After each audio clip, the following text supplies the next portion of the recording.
In 1990, Christopher impresses all teachers in school by completing a test that took Einstein 3 days in just a few hours. His older sister Michelle points out that he could go to college early, but he isn't sure he wants to go.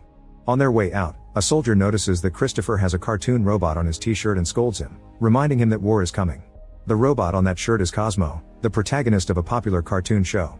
However, because anti-robot sentiment is growing around the nation, the show gets cancelled. Robots were first developed by Walt Disney for their parks in 1955, and later they were put into mass production, so they became the main source of workforce around the world.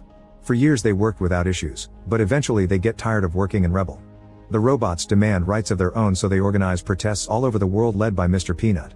Debates go nowhere, and soon a war between humans and robots begins. Any person keeping a robot at home is considered a traitor. War isn't going well for humans, and Sergeant John appears on TV to explain why. Robots don't eat, don't sleep, and don't blink. For 2 years humanity keeps on fighting only to lose over and over again. One day the founder of Center Technologies, Ethan, invents the Neurocaster, a device that links the human mind to drone bodies. Now humans can fight the robot army on equal grounds, and in just 2 weeks, the war is over. Humans win and Colonel Bradbury is named the main hero.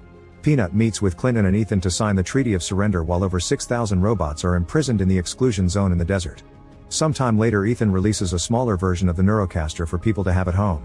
This model allows them to split their minds so they can work and have fun at the same time.